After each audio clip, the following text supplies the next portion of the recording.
오늘 우리에게 주신 하나님의 말씀은 신명기 1장 19절부터 33절 말씀입니다.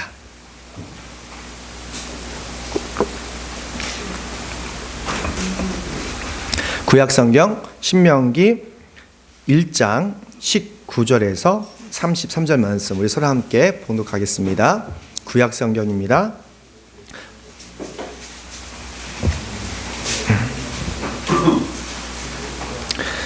우리는 주 우리 하나님이 우리에게 명하신 대로 하였다. 호렙을 떠나 우리가 본 그 크고 무서운 광야를 지나서 아모리 사람의 산지로 가는 길을 따라 가데스 바네까지 이르렀습니다.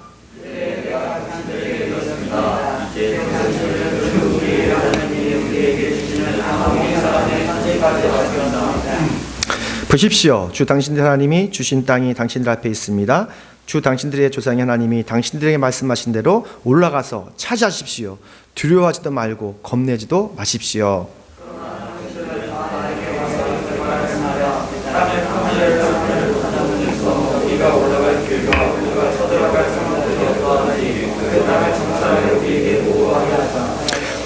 내가 듣기에도 그 말은 옳은 말이어서 나는 각 지파에서 한 사람씩 12사람을 뽑았습니다.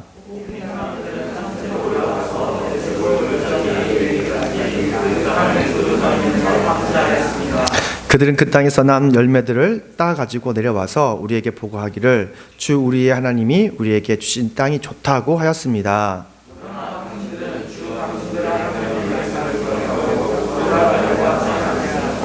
당신들은 장막 안에서 원망하면서 말하였습니다. 주님께서 우리를 미워하신다. 아모리 사람의 손에 우리를 내어주어 절멸시키려고 우리를 이집트 땅에서 이처럼 이끌어내셨다.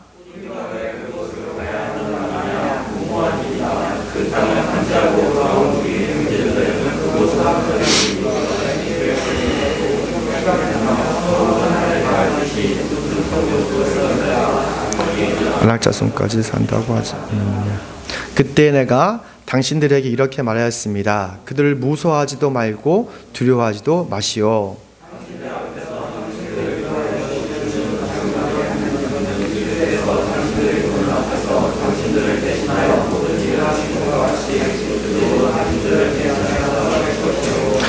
또한 당신들은 주 당신들의 하나님이 마치 아버지가 아들을 돌보는 것 같이 당신들이 이곳에 이를 때까지 걸어온 그 모든 길에서 줄곧 당신들을 돌아보신다는 것을 광야에서 직접 보았어. 그런데도 당신들은 함께 있습니다. 당신들이 진칠 곳을 찾아주시려고 당신들 앞에서 당신들을 인도하여 주셨는데도, 그리고 당신들이 갈 길을 보여주시려고 밤에도 불기둥으로 낮에는 분기로 인도하셨는데도 당신들은 아직도 주 당신들의 하나님을 믿지 않습니다. 아멘. 오늘 말씀의 제목은 아직도 하나님을 믿지 않는가라는 제목으로 하나님 말씀 선포하겠습니다. 신명기는 모세가 쓴 세 편의 설교로 구성되어 있습니다. 모세는 유단간 모압 지방 평지에 있던 느보산에서 그 앞에 있는 가나안 땅을 하늘에 팍 바라보면서 광야 세대가 아니라 만날 세대, 즉 광야에서 태어났던 그 자녀들에게 아주 비장한 마음으로 고별 설교를 지금 하고 있는 거예요. 모세는 약속의 땅에 훤히 보는 그 느보산에서 38년 동안 광야 시대를 회상하면서 만날 세대에게 하나님의 선택받은 백성은 무엇을 위해서 그리고 어떻게 살아가야 하는지를 아주 중요한 진리를 그들에게 전합니다. 그 진리의 말씀은 너무도 심플, 간단했어요. 뭐냐면 너희가 어느 곳에 가든 무슨 일을 하든지 하나님 말씀에, 하나님 약속에 순종하면 복을 받고 그 말씀에 순종하지 않으면 저주를 받는다 라는 말을 하셨어요. 너무 간단하죠. 그러니까 하나님께서 약속하신 이것을 너희 지키면 어느 곳에 가지 들어가도 나가도 복을 받고, 순종하지 않으면 벌을 받는다, 이런 말씀을 전합니다. 그러니까 하나님을 믿는다는 것은 하나님이 약속대로 살아가는 거룩한 순종을 의미하는 거예요. 그래서 예수님의 동생 야고보 있잖아요. 야고보가 영혼이 없는 몸이 죽은 것처럼 행함 없는 믿음은 죽었다라고 말했던 것이죠. 그만큼 믿음과 순종은 분리된 것이 아니라 하나인 것이죠. 그래서 하나님을 믿는 사람들은 순종으로 믿음을 증명하는 사람들입니다.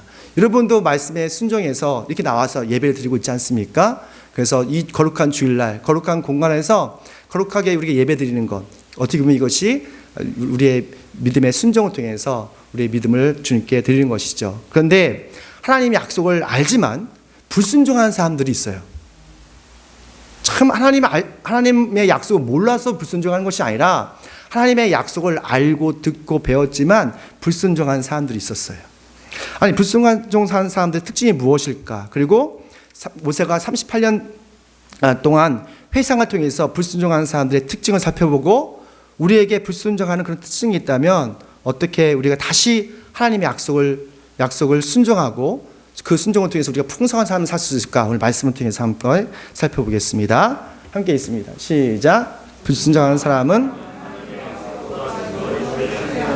그렇습니다. 그러니까 불순종하는 사람들의 특징을 보면 하나님의 약속보다도 눈에 보이는 것, 손에 잡히는 것, 이런 것을 더 신뢰하고 더 믿는 경향이 강해요. 우리 21절 말씀 함께 읽어볼게요. 시작. 보십시오. 주 당신들 하나님이 주신 땅이 당신들 앞에 있습니다. 주 당신들의 조상 하나님이 당신들에게 말씀하신 대로 올라가서 차지하십시오. 두려워하지 말고 겁내지도 마십시오. 아멘. 하나님께서 이스라엘 백성들을 이집트의 노예에서 해방시키고 구원하신 목적이 있어요. 그것은 그 풍성한 땅, 가나안 땅, 그 가나안 땅으로 인도하시기 위해서요. 이 가나안 땅은 영적으로 해석하면 하나님의 나라입니다. 하늘나라와 하나님의 나라가 있는데 뭐 같이 볼 수 있지만 그래도 구별을 한다면 하나님의 나라는 이 땅에서 만들어지고 세워지는 거예요.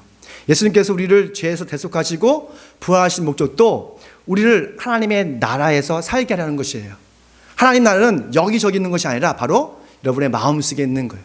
예수님 안에 있는 거예요. 그 하나님의 나라를 우리는 살아갈 수 있고 그 안에서 또한 그 하나님 나라를 세워갈 수 있는 것이죠. 우리가 궁극적으로는 하늘나라에 가겠죠. 그렇죠?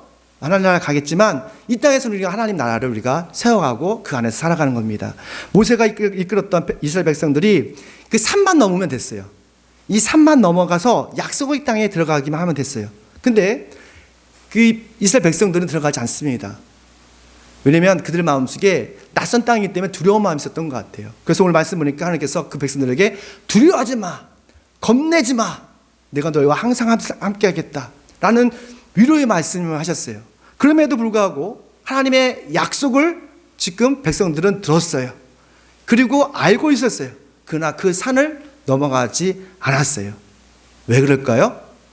하나님의 약속은 알지만 하나님에 대한 믿음이 마음속에 없었기 때문에 그래요. 우리가 하나님의 약속을 안다고 우리 마음속에 믿음이 있는 것은 아니더라고요. 불순종하는 삶의 특징은 하나님의 약속보다도 눈에 보이는 증거, 손에 만지는 증거를 더 신뢰하는 사람들이 있어요. 왜 사람들은 하나님보다 돈을 더 신뢰합니까? 돈은요, 보이기 때문에 그래요. 왜 사람들은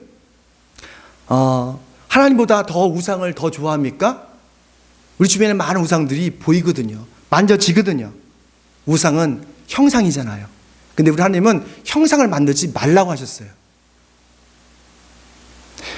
모세와 함께 현장에 있었던 많은 백성들은 모두 이집트를 출애굽하면서 하나님의 능력을 다 경험했던 사람들이에요. 근데 한 달 후에, 정확히 말하면 몇 달인데, 그러니까 한 달 후에 이 모든 것을 다 잃어버렸어요. 이 현장에서 들었던 사람들은 구름과 불기둥으로 인도하셨던 하나님을 경험했어요. 홍해를 건넜어요. 마라에서 짠물이 단물이 되는 경험도 했어요. 그리고 만나와 메추라기를 먹었던 사람들이에요. 하지만 그들은 하나님의 약속에 대한 믿음이 없었어요. 그래서 순종할 수가 없는 거예요. 하나님의 기적을 많이 경험했다고 우리 마음에 믿음이 생기는 게 아니에요. 진리의 말씀과 성령의 은혜가 없으면 우리 마음속에 믿음이 생길 수가 않아요. 그래서 진리의 말씀과 성령의 은혜가 되게 중요합니다. 진리의 말씀을 우리 안에 들어오고 성령을 통해서 우리 마음속에 스며들 때 우리 안에 믿음이 생기는 거예요. 구원에 이르는 믿음이 생기고 세상을 이길 수 있는 그런 믿음이 생기는 것이죠. 믿음이 없던 백성들은 하나님 약속보다도 손에 만지는 증거를 찾게 돼요. 우리 22절 말씀. 땅을 탐지할 사람들을 먼저 보내어 우리가 올라갈 길과 우리가 쳐들어갈 성읍이 어떠한지 그 땅을 정탐하여 우리에게 보고하자. 이렇게 이야기합니다. 불순종한 백성들은 나름 이성적으로 합리적으로 생각했어요. 그 방법은 뭐냐면 바로 정탐꾼을 가나안 땅에 보내봐서 우리가 정말 그 땅이 좋은 땅인지 갈 만한 곳인지를 정탐하는 거였어요. 모세도 그들의 요구에 대해서 그래, 그게 합리적이다, 이성적이다 라고 생각했습니다. 그리고 각 지파별로 한 명씩 뽑았습니다. 그 중에 여러분 잘 아시는 누구도 있었죠? 여호수아와 갈렙도 12명 중에 있었어요. 이 족장을 대표하는 어떻게 보면 장수들이었습니다. 갈렙도 여호수아도 그 나름 자신의 그 족속을 대표하는 장수들이어서 12명의 최정의 정탐꾼들을 보내게 됩니다. 그리고 40일 동안 가나안 땅을 잘 정탐을 하고 돌아와서 보고해요. 근데 여러분 아십니까? 아무리 합리적이고 이성적인 생각이라도 우리의 운명을 결정짓지 못해요. 불순종하는 사람은 하나님의 약속을 믿지 않기 때문에 작은 어려움에도 낙심하고 좌절하게 되는 것이죠. 함께 읽습니다. 시작. 불순종하는 사람은 확인해도 산산난간해도 원망하는 걸 보게 됩니다. 우리 25절 26절 말씀 보니까 그들은 그 땅에서 난 열매를 따가지고 내려와서 우리에게 보고하기를 주 우리 하나님이 우리에게 주신 땅이 좋다고 하였다. 그러나 당신들은 주 당신들 하나님 말씀을 거역하고 올라가려고 하지 않았다 라고 말합니다. 우리의 운명을 결정하는 것은 합리적인 생각이 아니에요. 보니까 믿음의 태도입니다. 우리 앞에는 매일마다 어려운 난관들이 있습니다. 근데 그것을 어떻게 바라보냐는 믿음의 태도에 따라서 우리의 운명이 결정되는 거예요. 민수기 13장에 보면 12명의 정탐꾼들이 가나안 땅을 들어가서 40일 동안 아주 자세하게 다 보고 왔습니다. 근데 12명이 한결같이 하는 말이 있어요. 한 말이 있는데 그 가나안 땅은 너무도 좋다는 거예요. 정말 하나님께서 말씀하신 젖과 꿀이 흐르는 비옥한 땅이었다는 거예요. 열매도 포도송이가 주먹만 했어요. 야, 이건 정말 하나님의 나라구나 라는 생각이 들었어요. 그런데 그곳에 하나의 난관이 있었습니다. 바로 네피림의 자손들이 있었어요. 여러분 창세기 보면 네피림은 상당히 키가 컸습니다. 여러분 어느 고고학자들은 거인들을 봤는데 키가 9m예요. 상상해 가십니까? 이 집만 해요. 한번 집에 가셔서 구글에서 거인 족속을 쳐보십시오. 그럼 키가 정말로 9m 되는 사람도 있고 10m 되는 사람들이 있어요. 네피림은 정말 키가 크고 건장했다고 말합니다. 그래서 민수기 13장 33절 말씀 보면 모두가 이런 고백을 해요. 거기에서 우리는 또 네피림 자손을 보았습니다. 아낙 자손은 네피림의 한 분파다. 우리는 우리 스스로 보기에도 메뚜기 같았지만 그들의 눈에도 그렇게 보였을 것이다 라고 말합니다. 그러니까 그만큼 사람과 메뚜기, 우리가 너무 작다는 거예요. 근데 10명은 이런 자기들이 본 것에 대해서 상당히 부정적으로 얘기합니다. 우리는 그 네피림 족속 때문에, 아낙 자손 때문에 하나님의 나라 그 땅에 들어갈 수 없어 라는 부정적인 보고를 해요. 그런데 반면에 2명 여호수아와 갈렙은 믿음의 보고를 합니다. 주님께서 우리를 사랑하신다면, 주님께서 우리를 도와주신다면 우리가 그 젖과 꿀을 이루는 그 비옥한 땅으로 들어갈 수 있고 그 하나님 나라에서 살아갈 수 있습니다. 그 아낙 자손들도 우리의 밥입니다. 여러분 힘을 내십시오. 올라갑시다 라고 선포를 합니다. 우리 인생의 문제를 바라보는 2가지 태도가 있습니다. 긍정적인 태도가 있고 부정적인 태도가 있어요. 이 12명의 정탐꾼들은 똑같은 상황을 봤어요. 그럼에도 불구하고 10명은 믿음이 없으니까, 하나님의 약속에 대한 믿음이 없으니까 부정적으로 생각하는 거예요. 그리고 원망하기 시작합니다. 좌절하기 시작합니다. 반면에 2명의 그 여호수아와 갈렙은 이것은 하나님께서 주신 기회입니다. 똑같이 봤어요. 네피림 족속들을 봤어요. 그 거인들을 봤어요. 그럼에도 불구하고 하나님께서 우리를 사랑하시고 우리를 도와주시면 이길 수 있습니다. 긍정적인 믿음의 태도를 보였던 거예요. 우리는 매일마다 여러 가지 난관과 어려움을 경험하게 됩니다. 어떠한 태도를 갖고 있는가가 더 중요한 것 같아요. 하나님의 약속을 믿고 순종하는 사람들은 긍정적인 태도를 가져요. 그러나 우리의 불순종한 마음이 있으면, 믿음이 없으면 자꾸 부정적이고 또 실망하고 좌절하는 것을 보게 돼요. 하나님께서 우리가 가고 싶은 문을 가끔은 닫을 때가 있어요. 그런데 옆에만 보면 다른 문을 열어주세요. 그것은 주님께서 우리가 가고 싶은 그 길을 열어주시는 것이죠. 우리 주변에 많은 사건들이 있죠. 세월호 사건이 있습니다. 선장이 잘못한 거예요. 그렇지 않습니까? 그리고 안전 불감증이 문제였던 거예요. 핵심은 저는 그렇게 생각을 해요. 그리고 정부의 대처가 좀 미숙했어요. 이게 팩트예요. 그래서 우리 정말 청소년들, 고등학교 2학년 아이들이 수백 명이 죽었어요. 너무너무도 가슴 아픈 사건이에요. 천안함 사건. 그 북한의 어뢰를 통해서 천안함이 두 동만 났어요. 그리고 우리 자식 같은 아이들이 수십 명이 죽었어요. 너무 가슴 아프지 않습니까? 근데 이걸 보면서 우리는 뭘 생각해야 돼요? 어떤 정치적인 프레임에 갇혀 사는 것이 아니라 우리가 정신을 바짝 차리고 정말 국방력을 나름 준비해야 되겠다는 생각을 해야 되지 않을까요? 그리고 자신의 역할이 있지 않습니까? 선장이면 선장의 역할이 있고 정말 한 사람을 살리기 위해서 희생해야 되잖아요.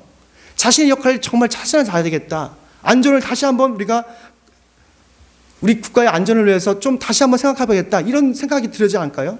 그런데 많은 사람들이 정치적인 프레임, 색안경을 두고 자꾸 그거에 대해서 이야기를 만들어내요. 우리 믿음의 사람들은 어떻게 하면 이런 비극적인 일이 다시는 일어나지 않을까를 생각해야 되는 거예요. 요한복음 9장에 보면 예수님의 거룩한 태도를 볼 수 있습니다. 예수님께서 제자들과 길을 걷게 됐어요. 근데 그 옆에 태어날 때부터 눈이 먼 한 시각장애자가 있었습니다. 제자들이 그 사람 보자마자 무슨 말을 하냐면, 어떤 태도를 갖냐면, 저 시각장애자는 누구의 죄예요? 원인 분석으로 들어가는 거예요. 원인 분석.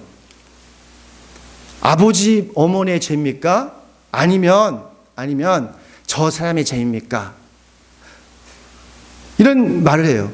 제자들의 반응이, 태도가 틀린 건 아니에요. 왜냐하면 전통적으로 모든 질병은, 정신적인 질병이든 어떤 육적인 질병이든 이 모든 것은 죄로부터 왔잖아요. 그래서 그런 개념이 있었어요.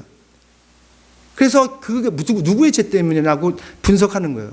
왜냐하면 제자들은 무능했기 때문에 그래요. 그런데 예수님은 그 시각장애를 대하는 태도가 너무 달랐어요. 예수님은 그의 죄가 이에 대해서, 또 부모님의 죄에 대해서 관심을 갖지 않아요. 어떻게 하면 그를 치료할 것인가에 대해서 관심을 가져요. 되게 중요한 포인트예요. 어떻게 하면 저것을 치료할 것인가. 그래서 요한복음 9장 3절 말씀 보면 예수님께서 대답하십니다. 이 사람이 죄를 지은 것도 아니요 그의 부모가 죄를 지은 것도 아니다. 하나님께서 하시는 일을 드러내려고 이 사람이 태어날 때부터 시각장애자가 된 것이다 라고 말씀하셨어요. 다시 쉽게 말하면 하나님의 영광을 드러내기 위해서 그 작은 자, 아픈 자, 병든 자를 치료를 통해서 하나님의 나라를 그가 살아가게끔 하는, 그것이 예수님의 목표였어요. 그리고 침을 퇴 뱉어가지고 진을 이기 위해서 그 눈에 발라주셨어요. 여러분, 예수님께서 능력이 없어서 침을 퇴 뱉어서 발라주신 게 아니에요. 확실한 증거를 보여주신 거예요. 대부분의 사람들 그냥 터치하거나 주님께서는 되게 말씀으로 다 치료해 주셨거든요. 근데 특별했어요. 그리고 너희가 가서 실로하면서 씻으라 라고 했을 때 그가 실로하면서 씻었을 때 그 눈이 보게 되는, 하나님의 영광을 드러나게 됩니다. 하나님의 약속을 믿고 순종하는 사람들은 어려운 난관을 만났을 때 비관적인 태도가 아니라 긍정적인 태도를 갖습니다. 우리는 무능하죠. 그렇지만 하나님께서 우리를 도와주시면, 우리와 함께 하시면 충분히 그 일을 극복할 수 있는 거예요. 우리가 가고 싶은 길이 막혀지면 주저없이 다른 길을 찾아보십시오. 주님께서 다른 문을 열어주십니다. 이스라엘 백성들은 하나님의 기적을 경험했지만 여전히 믿음의 태도가 없었어요. 그들은 구원을 받았지만 마음의 중심에 노예 근성이 있었어요.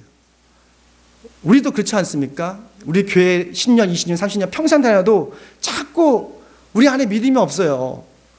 하나님의 약속은 알지만 우리 안에 믿음이 없어요. 왜냐하면 옛날에 가치관으로 있기 때문에 그래요. 옛날에 노예 근성이 있기 때문에 그래요.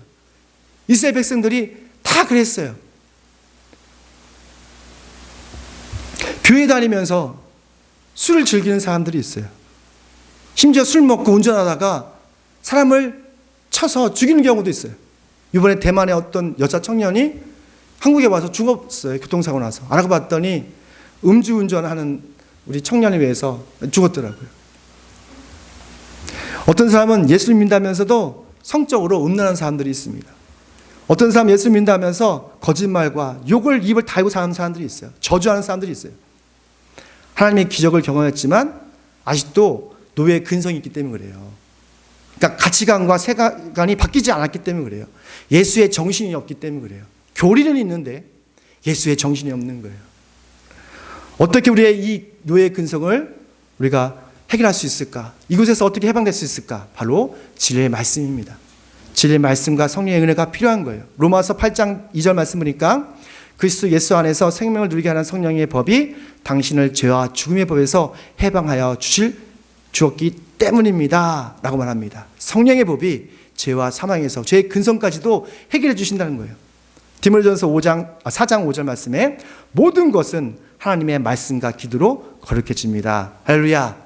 정말 오늘 예배를 통해서 진리의 말씀이 성령의 은혜를 타고 여러분의 가슴속에 들어가서 마음속에 들어가서 노예의 근성들이 사라지는 그런 축복 받으시길 축원합니다. 그래서 어떤 상황에서도 우리가 마음에 긍정의 믿음을 가지고 승리하는 저는 되시길 축원합니다. 마지막입니다. 함께 있습니다. 이거 함께 읽을게요. 함께 있습니다.